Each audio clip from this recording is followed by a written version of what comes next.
Hello there everyone, Ashnflash here, and welcome on into a early LEGO Marvel set review. Today we are looking at set number 76247. This is the Hulkbuster, the Battle of Wakanda set. This will be retailing for $49.99 USD or $64.99 Canadian beginning on January the 1st. This was sent to me early by Lego/Land to do a review for, and I gotta say I was really looking forward to this, especially trying to get the $550 will taste out of my mouth how horrible that is. We've got review on that and comparisons to the older Hulkbusters that we've gotten. And that's something I want to do here. I want to compare this eventually to the other one that we got back in 2018 from Infinity War, which is what this is based off of. And I'm disappointed. I'm going to be honest. You'll see as we go through here, there are some problems with this one. I just feel like it's not a good era for Hulkbusters. So yeah, stability-wise, a couple pieces pop off as you try and actually pose this thing. Posability, there's not many things it can do. You'll see. Anyways, let's go ahead and let's take a closer look. I think from straight on, you may not even notice the stance that this has to have. It's really leaning forward a lot. That's not something that really the Hulkbuster has to do in the films, or at least the stance that it has. It's more, I think, this. And the legs do jut out. Looking at reference pictures and things like that, stills, other sculptures and toys and different things. But the issue is here, if I let go, this is the stance, I think, the closest that you are supposed to have it to the film. It's going to fall over. It's definitely got some stability issues because of that. There's a lack of posability here, which I'm sort of disappointed by. I really thought that this would be a lot better going into this, to be honest. You can, I guess, maybe counteract that with the arms, but you shouldn't have to have the arms sticking out that far back if you want to do that. A couple times as you move around the legs and the feet, like this plate here will fall off, and it's just sort of frustrating. I almost think that this bit here on the bottom, probably it should just be having it face that way. It gives you a little bit more room down there on the bottom to move that around, just because of these two plates always clash when you put them downwards there on the leg. So I think that's, I don't know, sort of an oversight. Something really impressive is that the toes can actually hold it up, and let me just show you that from here. You just gotta really get it right, but it is possible to have it standing like that. I think that's quite impressive, but I wish that you could, this should almost be a ball joint, because some of the motions that I'm trying to do here, it just isn't really possible using these joints, but you could have it sort of stepping forward there. I think that's quite cool. Like you could have it lunging into battle, something like that. Like there is a bit of posability that I do like about this. It's just something feels off in that I just want to be able to display it a certain way, and I can't without it falling apart there, or like, look at that. Like it just sort of detaches sometimes there. I don't know. I'm struggling with it. I really am. And I double checked, triple checked. Like I didn't mess up. And he builds like the angles here. It's all that you'll see and find online. But yeah, you got to be careful here, especially because look at these plates there on the bottom, the ones that I was saying I had an issue with. Like if you try and push down here, like it's just not possible. So what you have to do is you have to open them up a bit there so that it can have room to sort of collapse down on that. And it does fix it. It's sort of, you know, I don't know. There's something about this. One thing I think that this one gets so great though is the shoulder bits and how it just like it closes in on that and it hugs that so well there. Like that's incredible. That part usage there to grab onto that piece at the angle that it's at is incredible. I really like the arms. It doesn't have the most functionality. Like you can't really rotate and bend this around too much. You'd have to rotate and bend the entire arm depending on how you want to angle this there. But yeah, like I can't move this arm here to the left, to the right, or to the left. It's not really possible there without bending the shoulder bit there, which, you know, it's fine. Again, you can't get that much posability. I think it has more posability than the legs, which is great.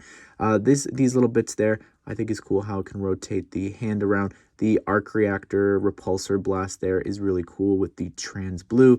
You can see there's actually a bunch of those little studs all throughout this thing, just sort of hitting home the repulsor tech and all that. I think that's really cool. There's nothing on the feet though, which is sort of uncommon. I feel like we've been getting that a lot recently. The waist does not rotate. It does not turn at all. It is stuck in this spot. This arm is the exact same as the other one. And I haven't talked about this, but there's a ton of stickers here throughout the entire thing here, which is great. I think that the details there are really awesome. But the chest here is incredible. I love the shaping of that there, with all of these plates going this way and this way, and how they've got this going up vertically, and then this comes down and hugs it. Like, it's just really great. I really love that. This bit, of course, opens up, allowing you to take the Bruce Banner minifigure and you put them on inside there. But here's where the second issue I have with this set comes in. What is that? Why can you see the hands there? That is not good. You could also see the torso. If I shine my light through there, you could see the torso sticking out. And you might be thinking, we'll just lower his hands. I'd love to, right? I'd love to, but you can't put him inside with his hands lowered. It's just not possible. So I don't think that is a very good design for the cockpit. Like, those parts should not be there because it's inhibiting that. One thing you can do is you could raise his hands to do that, and it does, you know, you can hide his hands that way, but then the whole time in your mind he's going like this. I don't know. I don't really like that. But again, the inside there, some of the shaping, like, that's really great. It's these parts are really messing with being able to put the figure inside.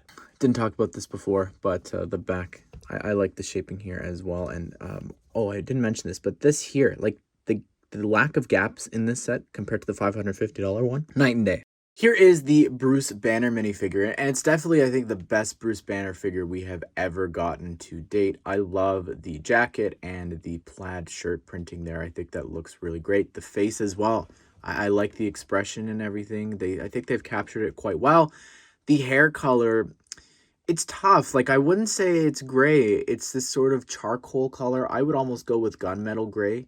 Or create a new color. Like, it's sort of tough. Like, he doesn't have gray hair, he doesn't have black hair, but if you had to settle on one, I guess this is probably it.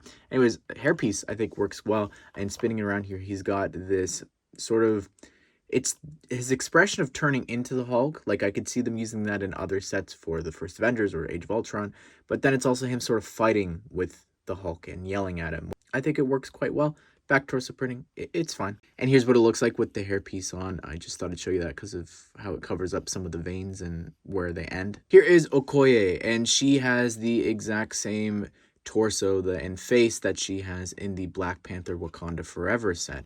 The only difference here being that she has the little armor neck attachment there. So that's fine. Again, it adds to the figure, I think, really. I think that the torso printing is incredible. This face as well. The head printing, like all of the markings are just incredible there. Like, that is so detailed. Really great. She does come with a vibranium spear as well. And there you go. See, that's just the same figure that we had before. Back torso printing, very detailed. It was covering up a bit of the detail on the top there, but now you can see it.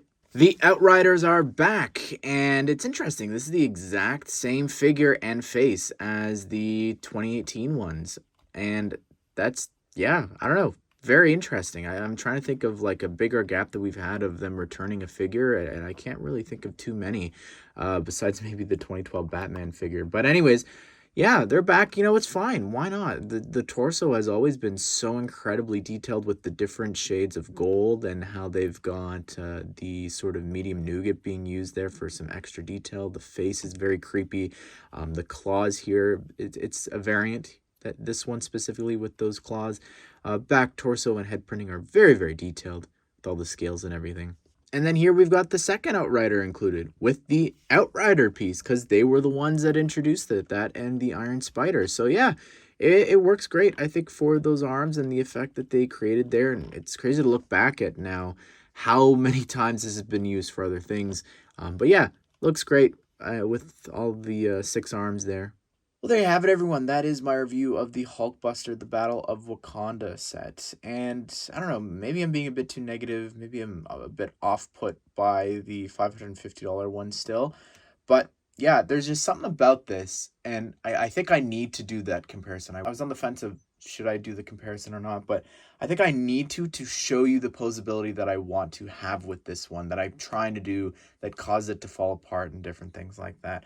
But regardless, figure-wise, if you were to compare that set to the 2018 one, yeah, I think that this one doesn't really scream Avengers. Yes, Okoye is an official Avenger, two great figures. It's just would have been cool to have someone else a little bit more exciting, I think.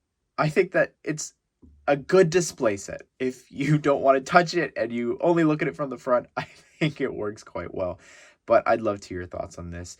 Be sure to subscribe, turn on the bell notification so you don't miss out on future LEGO Marvel set news and reviews. And I hope you guys did enjoy the video. Hope you all have a great day. I will see you all in the next one.